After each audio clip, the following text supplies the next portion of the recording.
Christmas coaching. Thomas adored the Christmas season. He was busier than ever, taking goods and passengers up and down his branch line. He loved seeing the smiling faces of the villagers. It even made the thought of wearing his snowplow more bearable.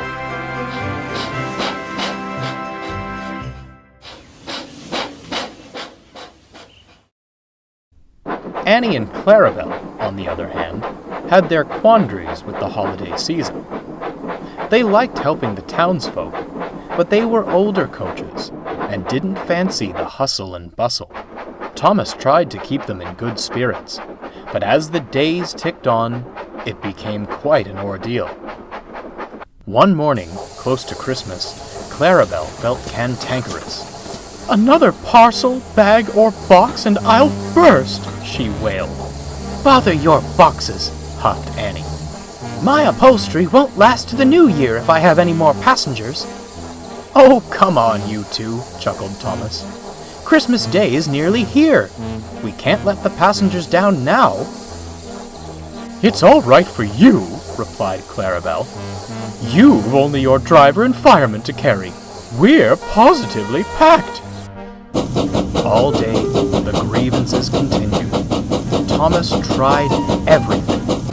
He stayed with the coaches between runs, kept them warm with his steam, and listened intently to their complaints. Alas, nothing satisfied Annie and Clarabelle, and their foul mood was rubbing off on everyone. Even the trucks grumbled about them. Thomas was glad when he was called away to shunt at the big station. When he arrived, he confided in Edward.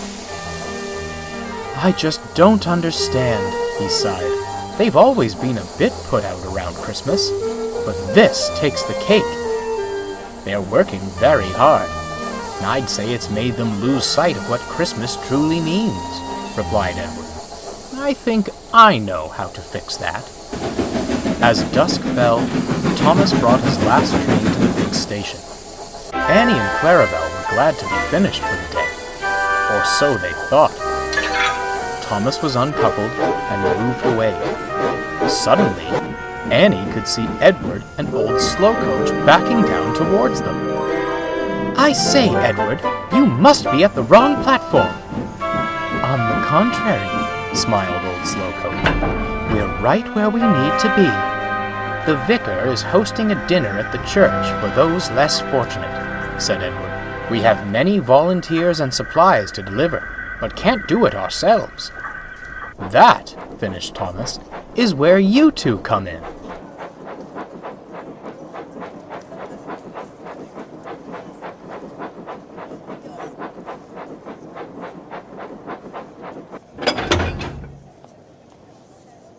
Annie and Clarabelle didn't know what to think. They were exhausted, but knew it wasn't proper to complain about helping with such a cause.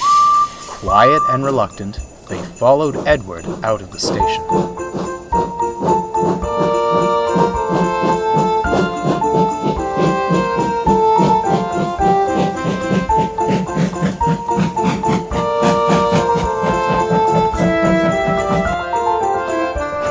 As the evening crept on, a light snow fell. Edward made several stops, picking up more volunteers and supplies at each station. It wasn't long before the train was packed, and Annie and Clarabelle began to grumble. "Day and night, packed tight." "There is a time and place," interrupted old slow coach, calmly but firmly, "to consider our own needs before others.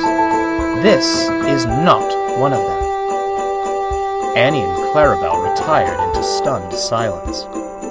When they arrived at the church, the coaches could hardly believe their eyes.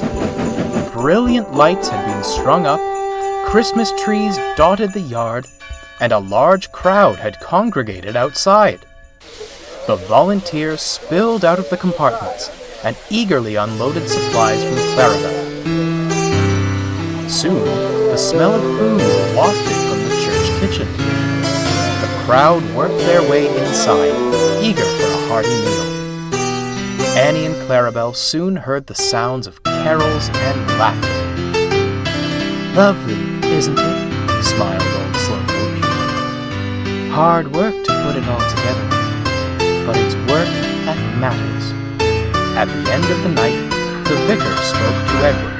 "A most remarkable turnout," he beamed, clasping his hands together. "Bless you, Edward. Your help made this all possible." "Well, thank you, Your Reverence," said Edward. "But we couldn't have done it without Annie and Clarabelle. Their assistance was invaluable." "It was the least we could do," said Clarabelle. "And we'd do it again in a wheel turn. Wouldn't we, Annie?" "Indeed we would, Clarabelle." "One thing you can and should do is get some rest," smiled Edward. "Come on, let's get you back to the junction." Thomas was asleep in the carriage shed when Edward brought the coaches back. He stirred as they were shunted alongside. "Well then," he yawned. "How was your extra work?" "Simply marvelous," smiled Annie. "Off to sleep with you now, Thomas," said Clarabelle. "We can't let our passengers down before Christmas comes." Thomas chuckled, and the three friends fell contentedly to sleep.